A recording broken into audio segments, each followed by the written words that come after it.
Have you ever been asked to define your cultural identity? Cultural identity is defined as the holistic combination of national, political, cultural, religious, and family factors which shape one's identity. Hello everyone, today I'm going to be speaking about why I'm identified as Generation Z. Cultural identity is the feeling of belonging to a specific group or generation. It is a part of a person's conception and self-perception. It really shapes and defines who a person is. A simple way you can define your own cultural identity is by what generation category you fall under. There are many different named generations, including the Silents, Baby Boomers, Generation X, Millennials, and Generation Z. The year you were born determines what generation category you fall under. For example, I identify in the Generation Z category because I was born between the years 1996 and 2018. According to research, there are three primary factors that influence generation. These include age, social norms, and technology. Now I'm going to talk a little bit more about Generation Z. Generation Z, or Gen Z, as some people call it, is a demographic cohort after millennials. A lot of people want to label teens and young adults as millennials because they aren't aware of the new Generation Z. There are many similarities between the millennial generation and Gen Z. There are also a few significant differences. A lot of Generation Z's members believe in the phrase, if you want it done right, do it yourself. Gen Z members are known to be more independent than collaborative like millennials. A major difference between the two generations is millennials weren't born into technology.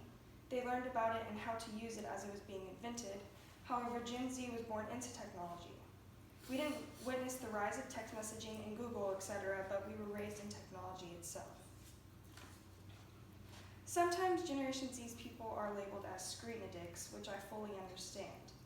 Common characteristics of Gen Z include more racial diversity, more risk-averse, less confident in the current economic system, spend more time online, and uses smartphones more than television for entertainment.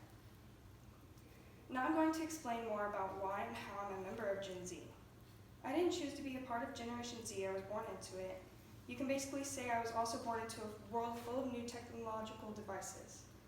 By 2000, almost every American home had at least one computer or laptop. But thanks to mobile internet, Generation Zs have computers in their pockets that are totally portable. We communicate through social media, different applications, text messaging, etc., which changes the dynamic of communication.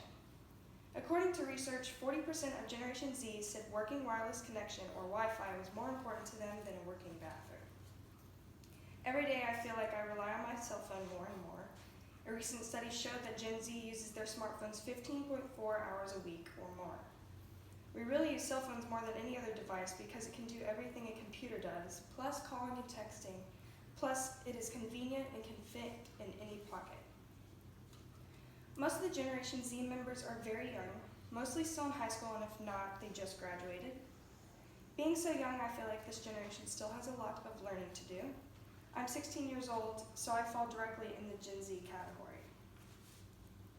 Now I'm going to discuss how being a member of Gen Z influences how I receive and present information. Being a member of the Generation Z group definitely influences how I live my life today. The first thing that comes to mind when I think about Generation Z is technology. I was raised in the era of smartphones, and I don't remember a time without social media or tech devices. We're the first true digital natives. We can multitask like no other, we take information instantaneously, and we lose interest just as fast. Generation Zs understand user persona, we are go-getters, activists, and we dream big. Studies show that 75% of Gen Z teens want to turn hobbies into careers, 72% they want to start a business someday, and 61% would rather be an entrepreneur than an employee when they graduate college. Drug and alcohol consumption has also been at their lowest in decades. Because of social media and cell phones, Gen Zs are very easy to entertain. We haven't been so involved in drinking and druggies because we have been spending all of our time entertaining ourselves with technology. Gen Z shuns conformity and tradition. We like storytelling and visual displays, and we are very independent. Gen Z is going to have a very important impact on today's society and is already reaching 27% of the world's population. Young people in Gen Z are often labeled as being out of range, short of attention, and disengaged. But we are really the opposite. We strive to come up with new creative ways to make the world a better place, and we will shape society.